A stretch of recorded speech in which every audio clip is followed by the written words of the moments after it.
This is episode 350 of the Gold Squadron podcast, and one of your hosts, Will, must adapt to the con, Hegwood, and tonight I'm joined by Marcel, who needs shields, Manzano. Not this guy. We have Orion, explosions on the horizon, Stanzuski. Yeah, when it sounds like a war zone outside your house, you get a little concerned. I would imagine so. And James, may thy Reds roll blanks and under average. Ritter. Yeah, that's a reference to Dune. So if you Dune Part 2 just came out this past weekend. So if you haven't seen Dune Part 1 or Dune Part 2, I guess, go watch both of them because it was a great ride and had a ton of fun. Man, they took like 20 years, 30 years for the sequel. Yeah. 40 years? It was only like 3 or 4 years, I think. Oh, okay. The last Dune I saw was in like 80 something. Oh, Does that okay. one count? Well, no, that was this is the remake of that. Did they have a sequel to that one? No. Did the old one have 2 movies? No. Okay. Thank goodness. No. I'll have to rewatch it, then I'll watch the new one. You said the last one came out how long ago? I thought it was like 3 or 4 years. It could be longer. Okay, so it's been 3 years since I've had a really good nap. Because You just needed Dune. sleeping through that 3-hour thing was Dune Part 1 was 2021, so it has been 3 years. Probably less than 3 years with the dates and everything. Maybe. Interesting. Well, you know what that reminds me of? Is our GSP Patreons. Not the best transition, but they're the spice of my life and GSPs. Because they're, of course, the people who really get this all, keeps it going. They get special channels on Discord, share art from our past projects, and really get us to those events to stream, including, of course, Worlds happening this month. 4 days of X-Wing. Going to be amazing. Crowning a world champion? Will it be a previous champion? A new face on the scene? An old favorite rising back up through the ranks? It's going to be so much fun. But the only way we could get there is through Patreon. So if you want to support Gold Squadron, definitely check out patreon.com/Gold Squadron. But off to some real topics here. We got headlines. We just started the Nickel City Draft League. Nickel City X-Wing. Greg Cash has a league. We all got drafted or did some drafting for the event. My team, the Rave Crabs, haven't earned the champions yet, but we're the Rave Crabs currently. We did unfortunately lose our away matchup in the first round, went 2-5. I lost in an Imperial v Imperial matchup. Both the racks were taken off the board, but when the smoke settled, I was behind on objective points, and ultimately cost me the game. So, hoping for some redemption next week, though I played against a Scimitar 3, and I've really been interested in putting them in more lists. That's Scimitar 1, the I3, who gets free target locks. Surprising, really has a good value. The Initiative 3 is the thing that is hurting them. But honestly, most of the time, a bomber should be able to survive, of the opening shots, to at least fire once. So to get that proton torpedo off. I just don't know if he's worth 4 points, though. We'll see. Stanzuski, what about you? How did your week 1 go? So I had a game against Chris on the Hot Shots team, who actually ended up top 4 at STO. He was the gentleman who brought Jendon, Vizier, Vader, and Tomex. Brought that into our game. We had Scramble. We had an extremely close game. Um, uh, I dove hard on Vader. He got out a little bit, but I ripped his shields off first to gauge for about 4 health on Vanessa and a plasma torp into Elo.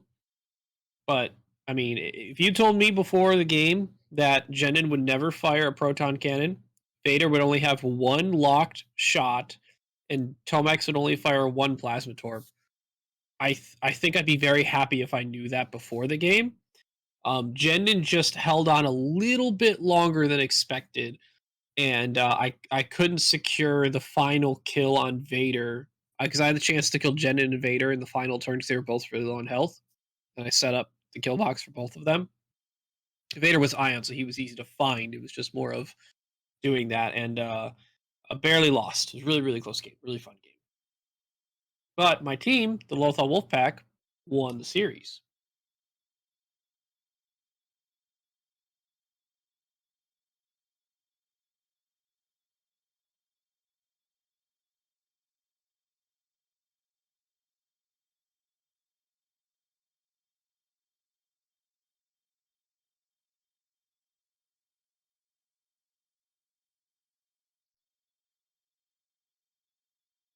Yeah. Theoretically, there should be no ties. According to Greg, there will be no ties. Yeah. No game ties and no team ties. Chad says someone was muted. I don't know if it was James or Will. Oh, it's me. I'm muting because I was brushing against my thing. I see that we have you noted here as 4-3. Awesome win week 1. There's no ties anymore. Don't even have a tie column in the spreadsheet. So should see a lot more definitive wins there going into the future. How about you, James, though? How did your week go? The Outlaws finished 4-3, so that's a win for the week. And I was able to pull the victory and even was on the first game of NCX stream for the season as well. So had a ton of fun and really enjoying this Rebel list that I've been flying. So super excited for the next weeks, and we're home this week, so we actually got to pick our matchups. No comment on your list, James. It No comment. looked like it was Rebels. Anyway, it definitely blows stuff up. I'll give you that. Two advanced proton torpedoes, a proton torpedo, and a Finrao, I was going which to say is whatever unkillable. Finrao shoots. Yeah, it's mostly Finrao rolling evade dice, but in all my games so far. So far, don't jinx far, it now. I know. Hey, guess what? Rebel strategy. A ship destroyed is an arc dodged. It is true. I was very mean to my opponent on that stream game, so I do apologize. Not mean, but very dice mean, I guess. So They were just not in their favor in Dune. No. Speaking of worlds, by the way, I did want to have a special shout out here. Chris Allen, you know him, you love him. He is running the worlds and is like the head judge, if you will. Anyways, had made a post saying that they have a fundraiser to help offset the cost of flights for the international judges. They are not fully compensated for it, so the community is helping them get here. We love that world mindset when it comes to judging. So to get them there, Chris wanted to do something special and to say thanks for everybody who can contribute. So what they're doing is some fun scenario markers with the judges' faces on them. They even have a bonus one for Dion if you get all 8. The link I'll post in the YouTube link below, but it's also on our Discord. Essentially, it's X-Wing Worlds Judge Fundraiser 2024 on Etsy.com. So you're looking for X-Wing Worlds Judge Fundraiser 2024. They look hilarious. But yeah, you I especially love Chris's, I think.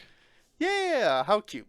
The photos of each of the judges, you can get them on your objective markers. They're Yeah, you can really put 'em on the, underappreciated. green. I can try to. If you give me a second. Dune is also incredible, but you got to get the whole thing if you want to get that Dune one. Yeah, collect them all. Help them out. Same time, you get to be the collector you always wanted to be and get them all, and then they get their full judge staff at Worlds, better comfortably paid for. Yeah, and travel. I think this is to offset a lot of the travel as well. Yeah, it turns out international travel's pretty expensive here. I'm trying not. Turns out travel is expensive. Trying not to show a bunch of Etsy ads here, but here you go. If you're watching live, we got pictures of them. They look great. Just a little objective markers. Even got the Dune bonus one if you get all 8. So very exciting. Like I said, I'll have that link in the chat, but just a simple Google search of Etsy and X-Wing Worlds Judge Fundraiser 2024 should take you right there. This also obviously is a pretty much a preview of your judges you're going to see at Worlds. So if you know any of these fine gentlemen, give them a big thanks. Yeah, get an objection token with their face on it. Yep. They do a lot of work behind the scenes and in preparation for it. So, and during it. And very much during it. So we do appreciate it. If you can contribute, definitely check it out. Let's see, though. Let's take a look at our next topic then. I think that's it for our headlines. I think we're going right into our faction game plan. This week we have the Resistance. Ryan, you want to start by giving us some Resistance numbers? By the numbers. All right, so if people are familiar with the setup so far, we kind of talk about how things have been flowing for the factions since the last points update in total and in the last 3 months, because that kind of updates you on sort of the trends and how things are heading towards Worlds. So for the factions, since the last points update, Resistance makes up 14.05% of all factions brought since June 2023. The most common list composition of 5 ships, each at 4 points, makes up 45.31% of all Resistance and 6.36% of the whole meta since June 2023. So, I mean, that 45.31% basically says you have close to a 50-50 chance of when you see a Resistance list across from you, it is a variation of the 5 ship list where every ship is 4 costs. Basically, in some capacity, quote unquote, 5T70. Not Or always 5T70. 3x plus 2. Yeah. Probably 3x plus 2. In the last 3 months, Resistance makes up 15.93%. So they've actually gone up almost 2 whole percent of all factions being brought in the last 3 months. Again, the most common list archetype has gone up a little bit, 46.36%, and making up 7.38% of the whole meta in the last 3 months. So Resistance as a total and the most common archetype is very prevalent, essentially. The faction isn't like overtly showing up a ton. I mean, we're not hitting 20% or 30% levels like we would see sometimes with like Empire or Rebel, but it's consistent in what it is bringing.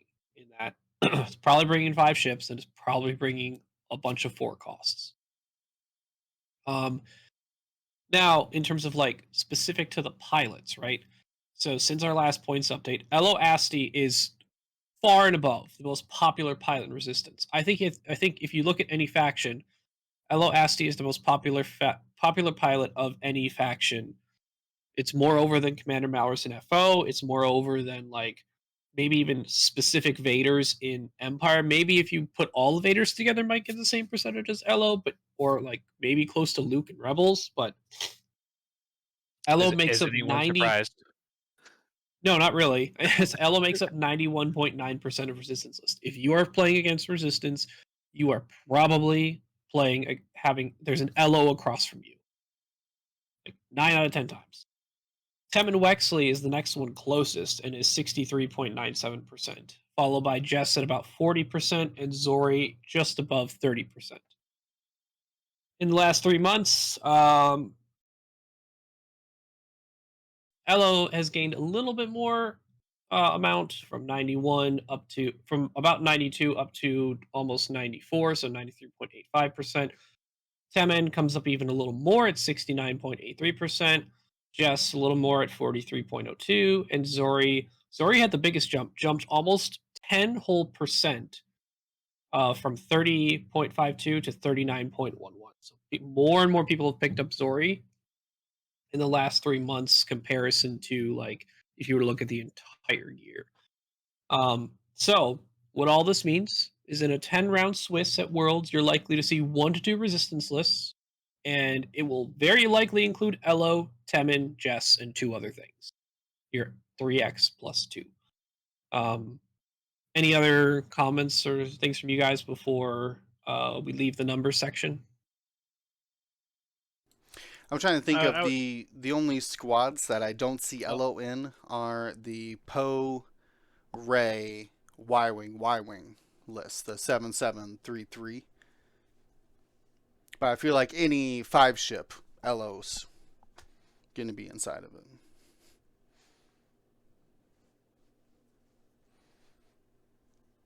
Yeah, that definitely checks out.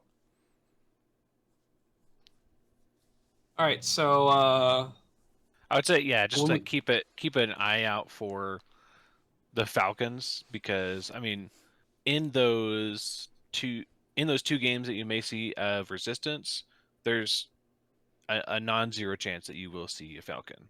Yeah, I would Like say like almost like a the 50-50. Yeah. the empty space that we're not talking about, I feel like is filled with Falcons. Yeah, whether it be Ray or Poe, or both in some cases, but I think very few. no, the only one Falcon title, so rarely see the double Falcon. Yeah, but it does make up, like looking at Falcons, it does make up about at least like 15%. It looks like maybe closer to 20% of the composition.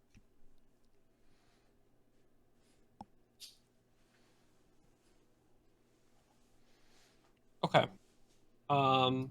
We're going to move on to our game plan section. So if you're playing against Resistance, things you should keep in mind. Yeah. Yeah. Okay.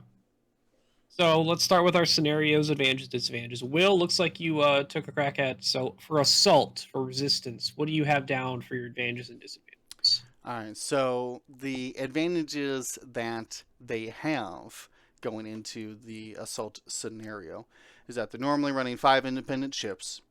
Going to be easy. You can go even 1 per objective.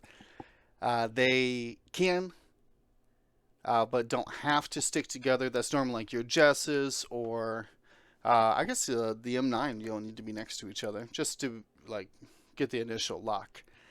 So they feel very independent, except for Jess and Zori. If you see a Jess and Zori, you know that they're going to clump up some of their ships, and maybe you could find a way to combat that.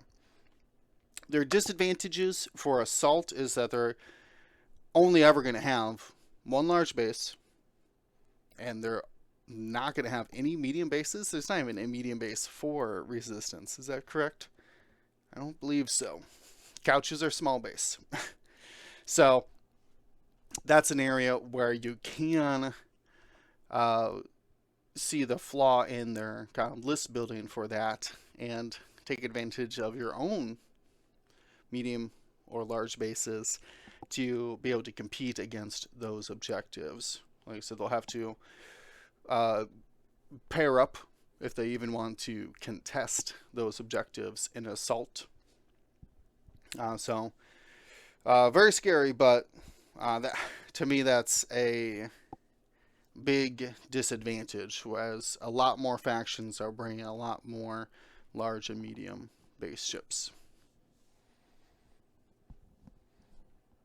Who wants to take a crack at the next scenario? Chance? I can grab Chance. Chance engagement. Where resistance has advantages, they can output tons of consistent damage, so they generally do well at doing the necessary damage to get half points in that objective. And they can come from multiple different paths fairly quickly because almost all their ships have native boost. So they can come from multiple different vectors coming in on that central objective. So they don't have to all come in from the same direction. So just be careful of that and be mindful of that on turn 0 setups, which we'll talk about a little bit later. But some of their disadvantages is if they lose their big pieces, and we're talking about mostly those Falcons or Elo or 9 if they bring a 9, those big hitter pieces, the rest of the squad can quickly fall apart, especially because most of the T70s are not higher initiative. They're 4 or lower. And they can get half pointed somewhat easy.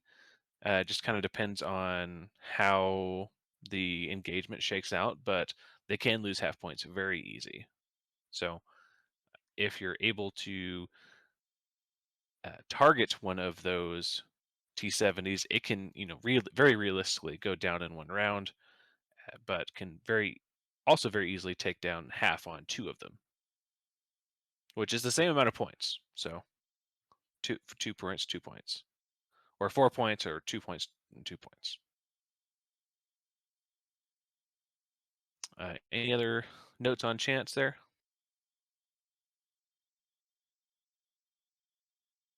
I think so in particular, like you said, it's just as valuable to hit half on 2 of them, which can help tee up initiative. Like if you have a higher initiative list, um, you have some capability to sort of spread some of the damage a little bit if they're better quality shots versus like maybe taking slightly less quality shot on one of your ships just to focus fire. As long as you're not being punished back by a ship being able to shoot back with a very valuable shot that your Nick Kill wouldn't have taken out instead. So yeah, just it's focus fire is good, yes, but you can easily get half on 2 of these 2 ships and then tee either one of them up to be Nick killed the next round easier. Just gotta check, Absolutely. your game state and the flow of it and what makes the most sense at the time. There's a lot of like it depends on game state against resistance because they are very flexible, so they can adapt to many situations. So you Yeah. got to make sure that whatever you can get taken advantage of, you do. Yeah, I feel like you just kind of have to deal with whatever they give you and make the best of it. Yeah, and I think with the whole faction as a whole, especially when it comes to chance engagement, plasma torpedoes, they're very susceptible because they generally a double modded plasma torpedo will land in a T70. It's just the agility math to agility for the most part, unless they happen to have an A-wing, but most of the time you're not going to be spending that. So either whether it's on Ray, Poe, Chewbacca, any of the YT-1300s or any of the T-70s, if you get a plasma off, that's a really quick way to get them close to have. So at that point, to Ryan's point, you, focus fire is good, but opportunity shots and chance engagement um, can help out a lot, especially opportunity shots against lower initiative stuff, which most other factions have higher initiative stuff that can, they'll shoot that turn, but the idea is to maybe get them out of there before initiative kill before they actually shoot the next round.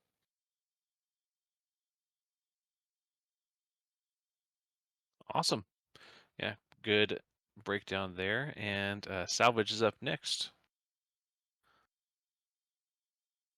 Salvage is the So for one. Which one? That's the one you carry boxes, right? carry boxes, yep. All right. Let me see what you got. I'll take that.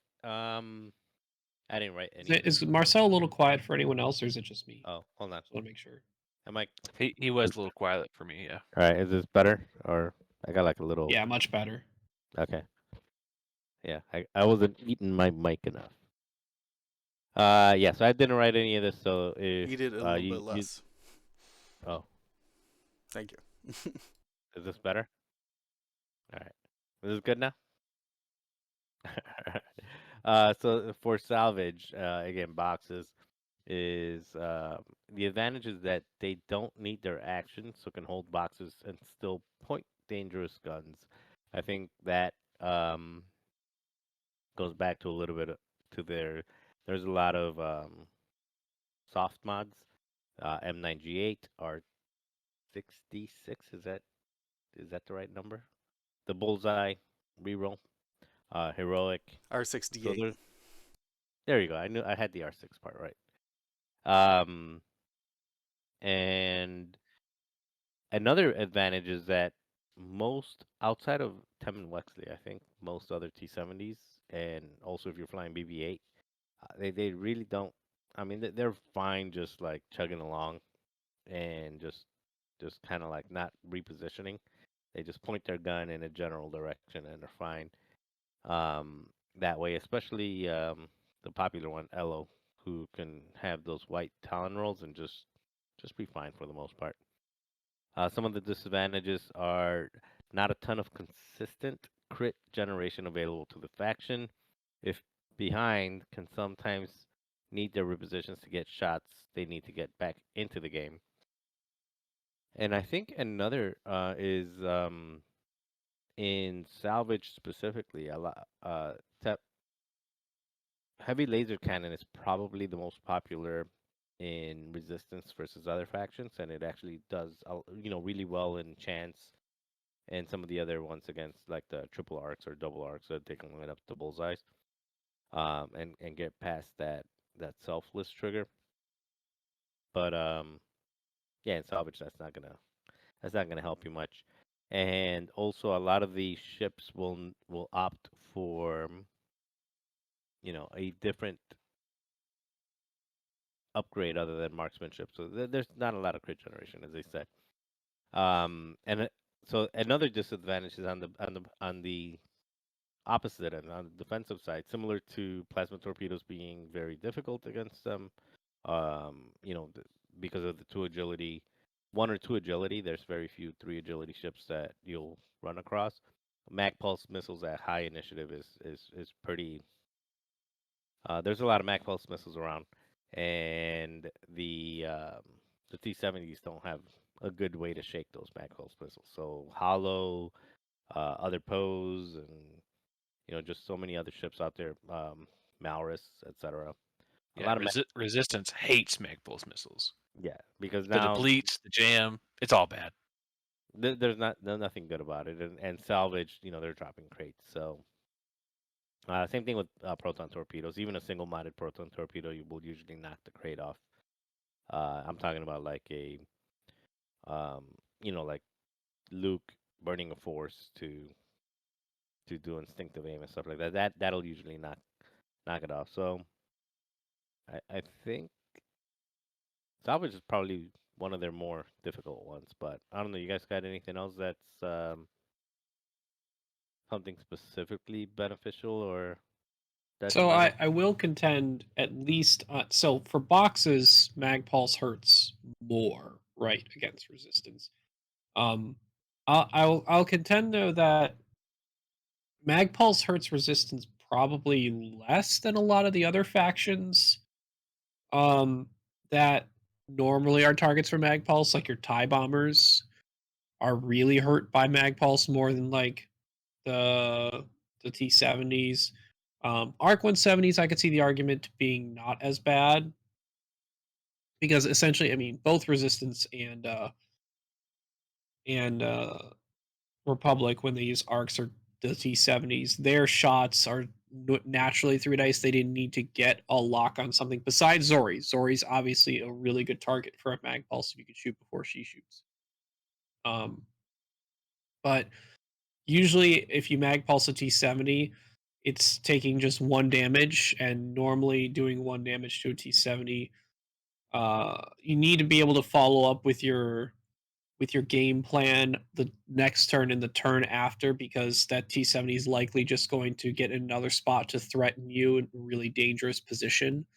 So you have to make that mag pulse really matter more than just shooting it because you can shoot it, right? Just because you can neuter them that turn, you got to do something with that, whether it's follow up with more shots into that ship now that it's jammed, it doesn't have a token, or it's got to mean something in the damage coming back at you is lessened enough to make that mag pulse have mattered, because it's likely if you just shot a regular shot at it, it might be using its token on defense anyway. Yeah, that's true, but specifically on salvage, that box is. But yeah, I mean, in general, you're right. In salvage, they can struggle against 3 dice that, whether it's Vader, Mag Pulse, or anything that throws 3 dice that that can create that can force a critical. Anything with Yeah, for sure. yeah, And that's honestly why in a lot of those cases, um, and I don't know for all resistance players, but at least for me, when I look at a salvage matchup and I see something on the other side that can crit me really easy, I might opt into not picking up more than 1 box for most of the game until it's time to close out the game with picking up boxes, right? That I've alleviated those crit generating ships, whether it's taking them off the board or putting them in a spot where they're on the other side of the map and I'm freer to pick up boxes at that point and start collecting some points to help continue the snowball I may have started by killing their ships or stopping their box carriers from living, basically, because a resistance best way of knocking off a box is killing the ship or rolling a natural crit from somewhere, basically. Yeah, that was going to be my next segue a little bit for salvage mission. Is something we talk about a lot on our Wednesday streams. Is are they going to opt in for the savage mission and just go for damage? And I don't need crates if you can't have them either. So definitely a viable option for the resistance, because they can output that damage if they do have all their tokens, and they're not trying to focus on crates.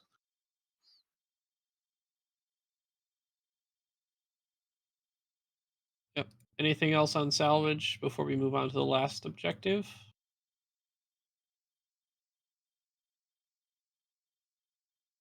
Like it. So the last one we have is scramble. Advantages of scramble for resistance. I mean, as we talk about, they have a lot of passive mods, usually reroll based, right? So they can press buttons and still have mods, whether it's via Jess's pressing a button and Jess having her ability, or R68 on Elo or Snap, Predator on any of them, Heroic on any of them, right? Even something as simple as Lulo turning on his ability to have 3 dice, press button boost, press button rotate, right? Like you could still have a very good way to point 3 die shot attacks with some amount of modification and still press button. Although on the disadvantage side, there's not a ton of I6 in resistance besides just Poe, and Poe sometimes can't spare his action to do that unless you're 7-point Poe, which is kind of rarer to see. So in your more common resistance list, where it's 5 4 cost things, they're generally I5 or lower initiative, and some of them may have trouble sparing their action for that. And any I6 could just press a button after them. So it's on the resistance to point at and have enough shots looking at something to say, hey, if you're going to press this button after I pressed it, you're going to take a lot of shots at you. So you need to be aware of that when going against resistance, that they will still threaten, push a button, and then say, I dare you to come in and push it again after me because I have all these other guns.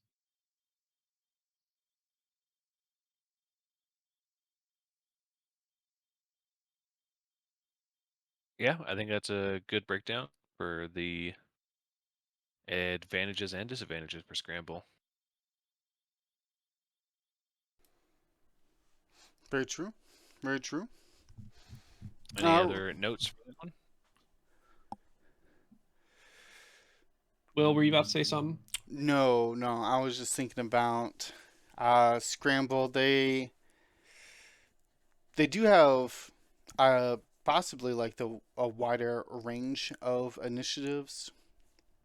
Maybe like maybe just like Rebels of the similar, where they do have like the threes and Jess, right, and like BB-8, but they also can bring uh like multiple I5s. You've seen like Zori with Elo, right, doing multiple I5s. So that is, I think, traditionally an advantage in Scramble because sometimes you want the low initiative to press the button and then get in the way and like block the higher initiative. So it's definitely something that benefits them. It feels like when you're all I5, right, like first order or something, uh, those blockers actually start really mattering when you're trying to do these scenario actions. So something you Once can, again, being flexible, resistance. yes, yeah. So you really have to pair up when you do like kind of your man-to-man deployments, right? You're like, okay, Jess is going to be over here. Maybe I also put my I3 over there so that we can compete for the same one. Because if I put my I3 across from Elo, he's just going to take it when I take it back. So it's kind of a wasted action, anyways, right? So trying to match up those kind of varying initiatives could be helpful in these button pressing objectives. But let's move on to obstacle placements and have a lot for this one. Uh, Basically, just identifying like, okay, he's got Elo, Zori, and Jess. They're probably going to come in some sort of blocked position, right? All within range one or so of each other. So putting the obstacles on the outside. So if they try to like corner deployment, move down, and then turn in towards the center, those kind of uh, not exactly cornered, like your opponent's like corner deployments, but a little bit more about a range band down from them. So about range 3 from their board edge is normally when these sex seems to be like 4 forward and then 3 bank into the center. You're trying to put an obstacle basically right there to stop that turn in. Do you guys have other common ways you could mess with the obstacles? I think there's there's a definite difference of how you can attack turn zero against resistance, and I think it mainly depends on, does the resistance list have Zori or does not have Zori. If the list does have Zori, I think putting down some more clumped up areas within that range, similar to how I mentioned the TIFOs last week, that range 3 to 4 band on your opponent's side of the board, where a ship that doesn't normally want to boost or isn't too fast would normally want to turn in for their engage, right? If you clump a lot of rocks in that range 3 to 4 band, that could limit how Zori, Jess, and maybe Elo, if Elo's there too, wants to approach. Um, so if they don't have Zori, then I mean, there's I don't think there's a lot of specific rock placement you can do to limit what that list can do. It sounds weird, right? Because like usually we come up with something for a list that will list with it. And I think it might just be if you have a zone or area where you don't want them to be, and this is all particular to what your game plan is for your list, and your list is different from someone else's, right? Whether you're Empire or Rebel or Republic, you will have different things you want to do to an opponent's list. Um, and the objective. So based on all those factors, you might want to put a tight triangle somewhere that makes the T-70s moving together with Jess or with Zori a little bit more difficult. So when they do end up going there, basically say, hey, I don't want the engagement to happen in this area. If it does happen in this area, then I'm going to make the tightest triangle of rocks I can have to make their life more difficult.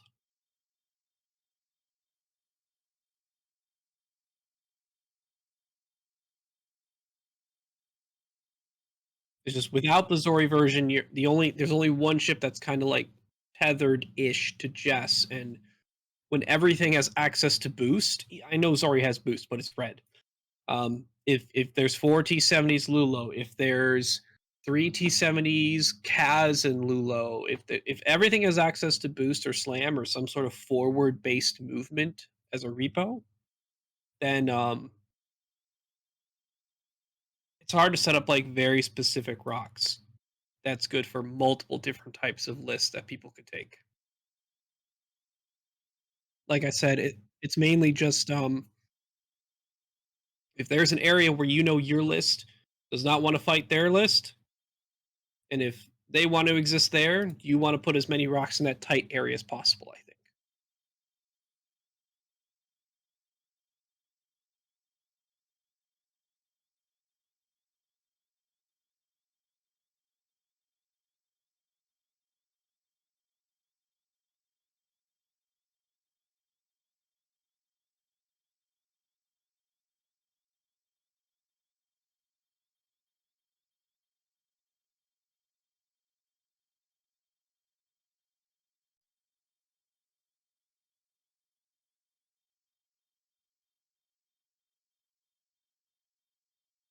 The community and will.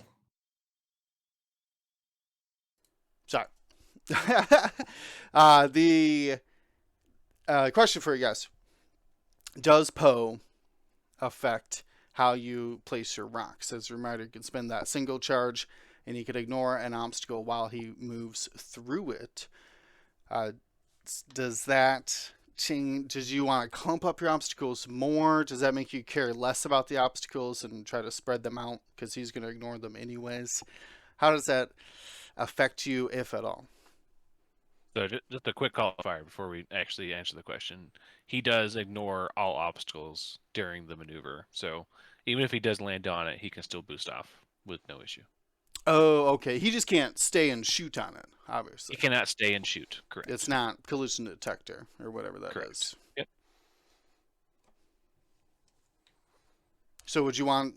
So, James, does that lead you to wanting to group them up closer so that he has a harder time clearing the obstacle and getting to a free place? Or does it not matter as much and you just make the obstacles benefit your list and not like by spreading them out or something? Yeah, I would say it's not as important as making sure that Han doesn't have good obstacles. I don't think it's as important to make sure that Poe doesn't have good obstacles.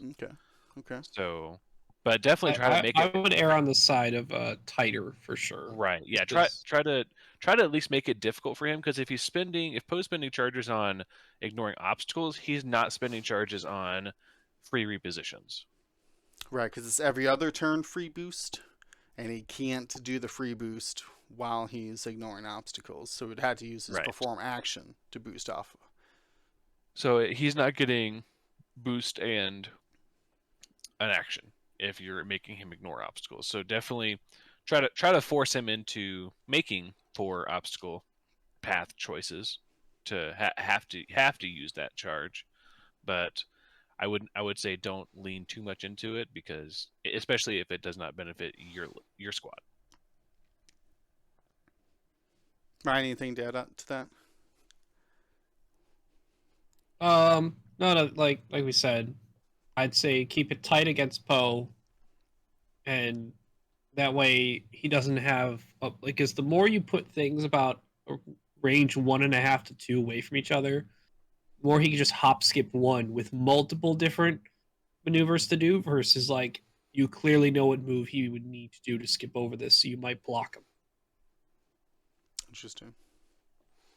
Okay. Let's talk then target priority. I've been running some math, numbers, and it's very close, but it looked like Zori's 1 agility and 9 health is actually less defensive than a focused T70, and that's not including modifiers like heroic that we occasionally see on Snap and Elo out there. So, is Zori a trap, or is she the right choice on turn 1 target priority? How about you, Ryan?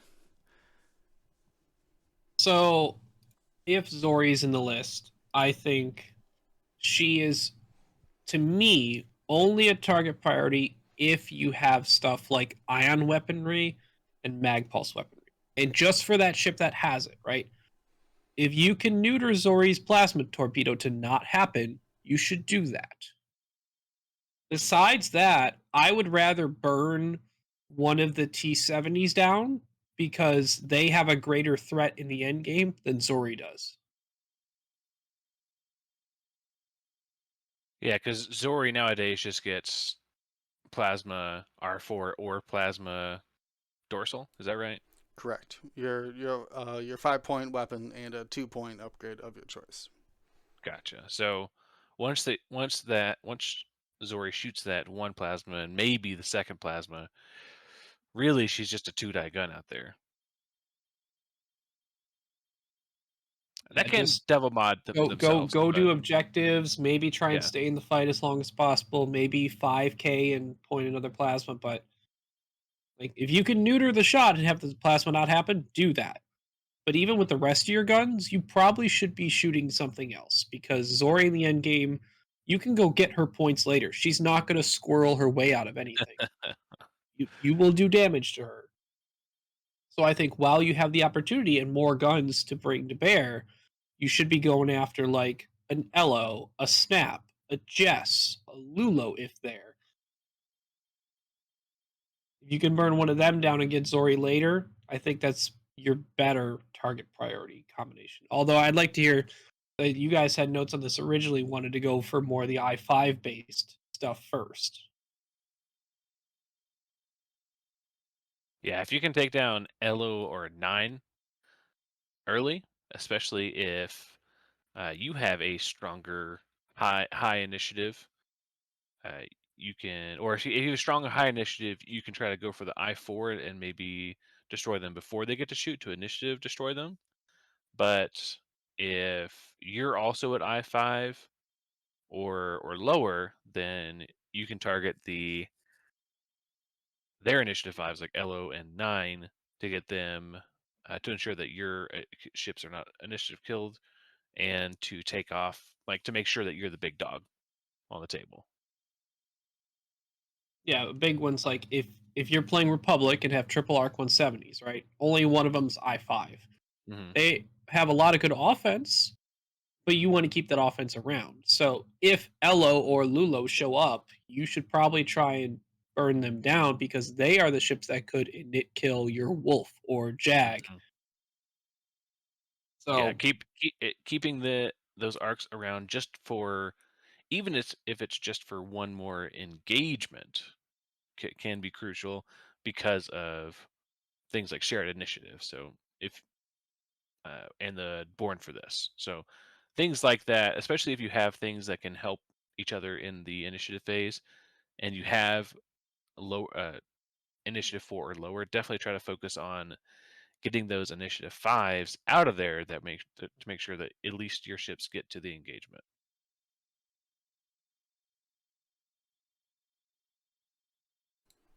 Makes sense to me. Anything else on target priorities? Uh, we occasionally see, like, well, going back to the Falcons, like, Yeah, do you shoot Ray? yeah, when do I shoot Ray? 100%, you have to burn her down. She has to go. Right, okay. Well, That's terrifying. But yeah, I think I I think I I hate agree. shooting Ray. I hate shooting Ray so much because it's the add focus or roll Roll a one blank, defense die, add the blank, re-roll, and get then convert one get of those results, to an and then evade. convert one of those to an evade. Ugh, and then take the other one as a lock. Yeah, yeah, sure. Yeah, yeah. So She will take damage. You she just She will, but does. it's so. But when she's taking the 1 or 2 damage that you're doing to her, she's dealing 3 or 4 to you. So you really do have to put a lot of guns on her to really burn her down and make her use that force. Yep. I just hate it so much because it doesn't matter how many shots I put into her. It still feels like I end up on the losing side of it. I mean, yeah. Let's Uh, clarify. Ray wants to be like a Fang fighter, or even a little less so, because Fang fighters not even like taking a lot of shots at range 3. Ray can start at range 3 and then go to range 1. That's what she wants. If she has to start her engage with the majority of shots coming at range 2, she's probably not too happy. Yes. Yeah, she definitely wants to take one sneaky shot at range 3 and then close into range 1, and maybe she can land some bumps to make sure that she's only taking like range 0s or not Yeah, and then she taking gets more range 1 than on something and tries to blow it up. yeah, exactly. And she can. It's possible. She will. So, any other notes for like the Poe version of that Falcon list? I mean, for For Poe target Falcon, priority? I think, well, so it comes in different versions, right? There's either 5 ship or the 4 ship. I think you still gotta threaten Poe Falcon enough. He's still 7 points. You should try and take that Falcon off the board. Any Falcon resistance, you need to take it off the board. Even the I've seen Lando versions that empower some of those cheaper Y wings with missions. Even more specific, like go kill that Lando because he's empowering And his the other Chewie. ships in the list. You definitely want to take off the Chewie in like the Chewie swarm lists too.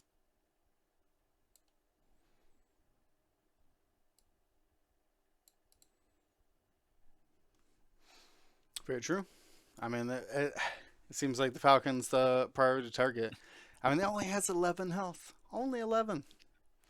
It seems like it should have more, but It feels well when it's throwing down guaranteed results most of the time. oof, It does feel yeah, like a little bit yeah. more than Magic dice. out there Magic Dyson. Yeah, between Ray's ability or Ray Gunner, which is what we traditionally see on Poe. Either way, creates a very tanky situation. So. Kind of similar gambit that we were doing with Hans and Rebels, where if you commit, you got to commit all the way. Just like any decimator or anything like that. You can't put 9 damage into Poe and then let it slip away in the last 2 rounds of the game. Mm-hmm. So maybe that is part of your target priority. If that Poe's already on the way out, and it's like the first round of shooting, maybe that's not the target you want to chase then.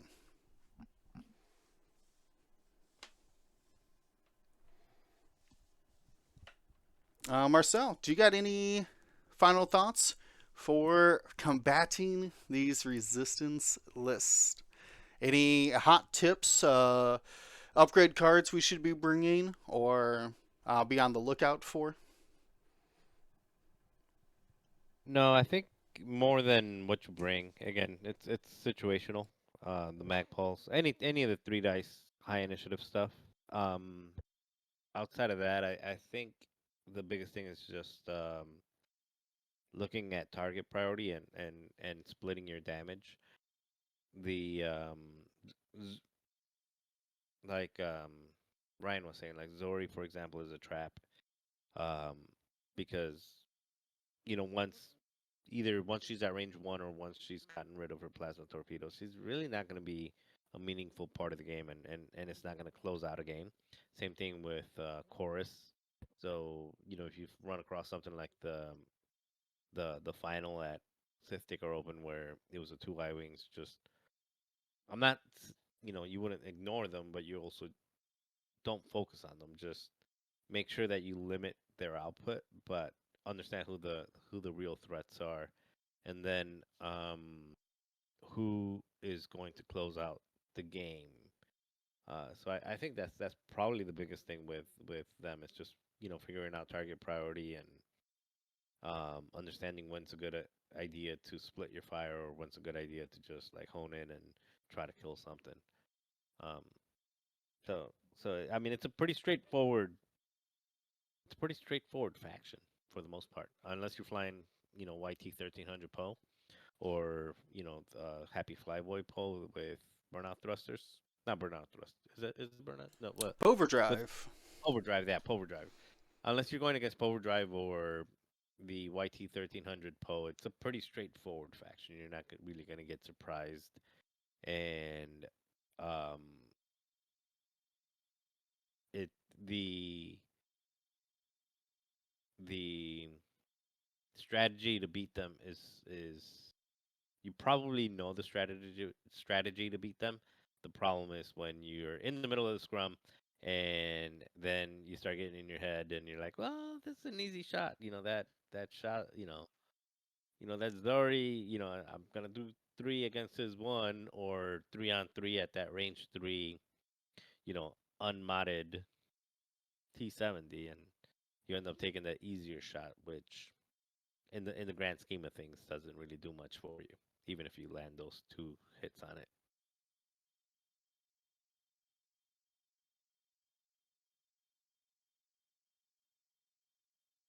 Very true.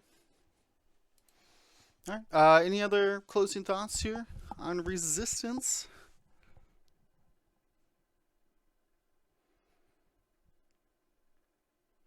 Doesn't sound like it. How are we rating Resistance? We talked about the numbers, but how are we rating them? Do we expect them on the top tables, in the top cut? Where are we kind of placing them for the predictions of Worlds or any major event? We have been focusing on Worlds, but this is kind of for like any event as well. I hope we expect them at the top tables in the cut at Worlds because I'm playing them. Fair. So I hope that's me.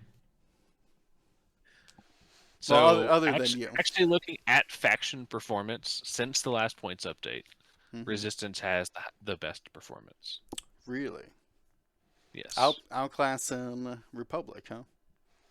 As far as just like by the numbers, you're looking at like win. Well, what numbers are you looking at? Wins? Or are you looking at placements? Like faction performance, which I think is looking at placements. Placements. Yeah. Okay. So, but looking at wins, I'm not sure that is taken into account here. I'd have to. Interesting. Okay. See where I can take but that's on average though. Right. Okay. So we'll see what flavor it is. To me, Resistance is.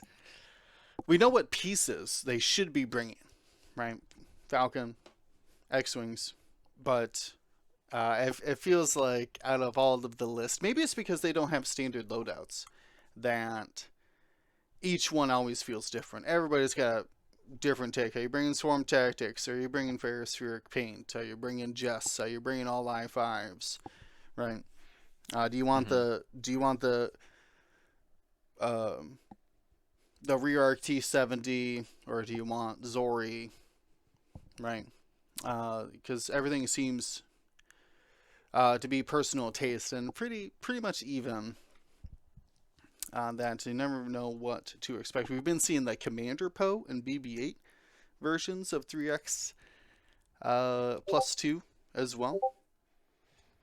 Been making some splashes. So to me, they're an unpredictable faction, but at the same time running the same archetypes over and over. So definitely check out their squads.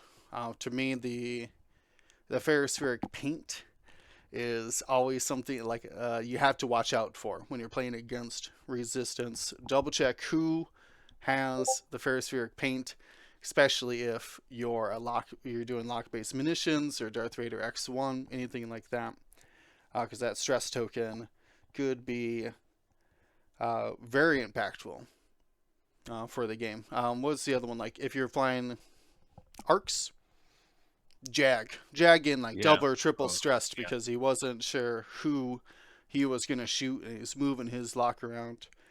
He wanted to acquire a new lock because Wolf spent his lock. Now you're double stressed. Right. Oddball getting double stressed. Yeah, he barrel rolls and says, "I'll take a lock for myself." Now you're double stressed all of a sudden. So like that. You are allowed to break that lock. Right. Yeah. Sure. But it's more of a like, well, I guess I don't Gotcha. get my action thing.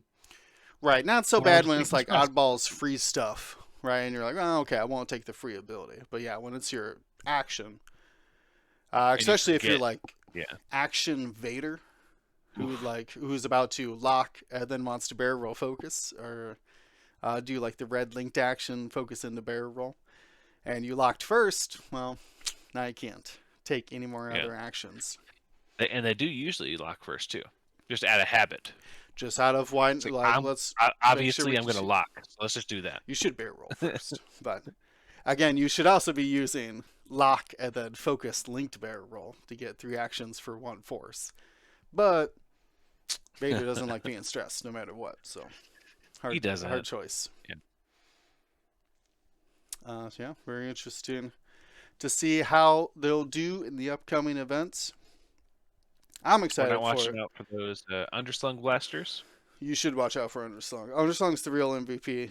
If you got two points, which you probably don't on your T70, but shaking his head so much. Ryan is. Try it Underslung. Oh, come on. Spend Just 5 points. 5 points for How- R2, R3, and Underslung. I would take heroic before underslung. I mean, you should, but Wow. Okay. heroic is not nearly as fun as underslung blaster. It is not as fun. But I think we have like. You tell that to all the people who love yelling heroic. Yeah, well, they're Well, It's so much harder to yell underslung blaster. underslung. what? You're not down with the USB? Come on. Plug in that USB right into the enemy. Well, all those heroic users looking real heroic when they double blank into double blank. Yeah, yeah. That's my favorite thing to see on stream. We need a second follow up, Ryan. When you scream heroic and you re-roll it into more blanks. Yeah. What do you yell after that? Yeah. I just shrugged my shoulders. That's it. Yeah, No. whatever. Yeah, all right. Next time. Well, that's how it is. Yeah, I yell justice after that. Justice. Justice. All No, right. more like kill confirmed. Yeah, a lot of the times. All right, well, let's wrap it up here. I'm excited. We got about 2 weeks, a little bit more than 2 weeks before we stream our first match at the Worlds. Remember doing World Qualifier, or the Last Chance Qualifier, excuse me. And then rounds 1 through 5, rounds 6 through 10 on Saturday, and finally the top cut on Sunday. So 4 full days of X-Wing. James is going to be at the helm the whole time, but hopefully we can get you some support in there. We expect Dion to show up as well. It should be confirmed for Saturday and Sunday. So definitely check out the stream. Stop by, give him a warm welcome back as he's been. You got to see him yesterday, or this past weekend. I'm very I did. jealous. It was a bunch of fun. We organized guys- everything and made sure it was You- right. So hopefully, fingers crossed. No No problems. LVOs. No problems. Got multiple power Yeah. cords now. So should be we have Our one the that's wazoo. we got one that's open in case of emergency only. So Is there a little um, glass case around it? With no, a it's cardboard, but same thing. Awesome. So Yeah, that will be exciting. Sounds like you and Dion really set me up for success. So Yeah, excited and exactly. very thankful. And Yeah, well, hopefully it we'll is. have a player cam the whole weekend. That would be great. We're hoping for the player cam. Very exciting to show the the play space where there's rumors that we might be in a different hall because we're taking up Yeah. too much space. Not confirmed yet, but Rumors they're around the rumor mill. they're working out the last of the details. Normally we've been in the same hall. I was kind of sad that we were in like the back half by like the cafeteria and whatever. Instead of Like loading dock doors. yeah, instead of like whatever the under where there's like it's like shorter, I guess. I don't know. It's where we've normally been streaming. Up in the front where they where Yeah, the they entrance is. definitely shoved Armada and X-Wing back in the corner. So that's fair. Fair. It's okay. So hopefully they were very accommodating last year for all the streamers. I think they had a streamer for every game system. So hopefully they'll be all equally as accommodating this year. So For all 5. Ooh, 5 this year. That's right. Yeah. How exciting. There will be Shatterpoint fully released and so much content out that that definitely going to have streamers. I don't know who's streaming it, so it'll be exciting. I don't know if that's sarcastic or not, that comment, but no, it's not. They have a ton of stuff out. I know everybody was excited for where was it, Luminara or whatever the second Jedi pack was. Yeah, Luminara. Oh, and Padme. The Padme's out? Padme. Yeah, Padme's out. Mace out. Plo out. Oh, wow. Luke. I'm pretty sure Luke is out. Correct me on that. I don't know how much you're keeping up, Ryan. Luke? They're off the clones already? They're at... I mean, they've been doing both original trilogy and prequels a lot now. They've been previewing a ton of, like, Return of the Jedi stuff. I know they previewed Luke and Vader in the last Adepticon. Yeah, and then there's also Ewoks. 2 packs of Ewoks. They love Ewoks. They do love Ewoks. They're so dang cute. They just can't handle it. Well, that's exciting. I'll be posting a bunch of stuff. You know it, in that Patreon only Discord. Love posting the behind the scenes, little event exclusives in there. So definitely check that out if you're a patron. If not, of course, at patreon.com/Gold Squadron, or come say hi to us at Adepticon. Remember, headphones on. Don't talk to us. That's busy time on air. But if the headphones are off, also, we're ready. Let's get it on air light. Sorry, Ryan. What? You have a week and 2 days to get in your cookie orders. Ooh, yes. For your pre-orders for $10 for half a dozen cookies. You're allowed to order more than one pack. It's 6 cookies for $10. Cookies my wife makes for any event I go to that I can drive to. Put in your orders, direct message with me in Discord. I usually ask if you pay via Venmo or PayPal because I can take either one. And then get it ordered up. Already had a good handful of people order some cookies, including Marcel here, who wants his pack of cookies. I assume that there will be a free stream table cookie set, right? Judges get it first. Okay, that's fair. I'll accept that. So the normal tin of free cookies that people can just go up and get are still going to exist at Worlds. This just offers people the ability to guarantee they will get at least 6 cookies for $10. So Sarah will make those on top of what's being made normally. So I'm super excited. I hope that this trial run goes well for you guys. And March 13th is your last day. Yeah. Cool. And where can they reach out to you at? Discord direct message, and you can look me up in GSP Discord. Just look for my name, click on it, send me a direct message. Or if you use Facebook, you can find me on Facebook. I'm in multiple X-Wing groups. I'm in the Gold Squadron Facebook group too. You can probably find me as a member in there. And then you could direct message me through Facebook Messenger. But Discord's probably going to be the easiest, especially if you are in the GSP Discord. Sounds good. I'm very excited. And by the way, 6 cookies are mine. So if you think you're gonna say, "Hey, Marcel, how's it going?" and smooch one up, no. You're quiet again, Marcel. What?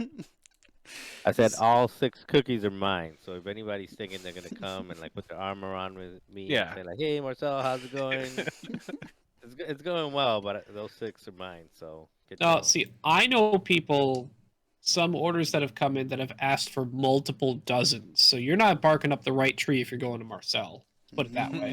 Even if I had multiple go. dozens, you would still be barking up the wrong tree. Yeah. Either way, any- that's where you direct them to say you should have put in your order by March 13th, and you could have had your own pack of cookies.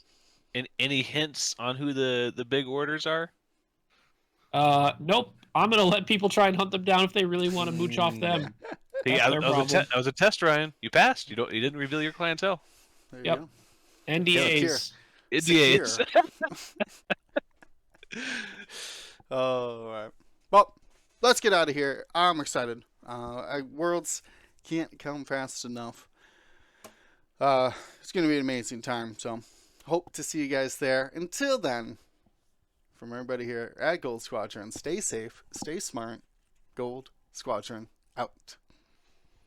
Thank you to ISO, Danko, Baffle, Trojan, Prophet, Shadow, Tycho, Spice, Raider, Lancer, Fallen, Row 6, 626, Chief, and J List, our Grand Admiral patrons. And all of our Gold Squadron patrons and community members, thank you for your support. Gold Squadron out.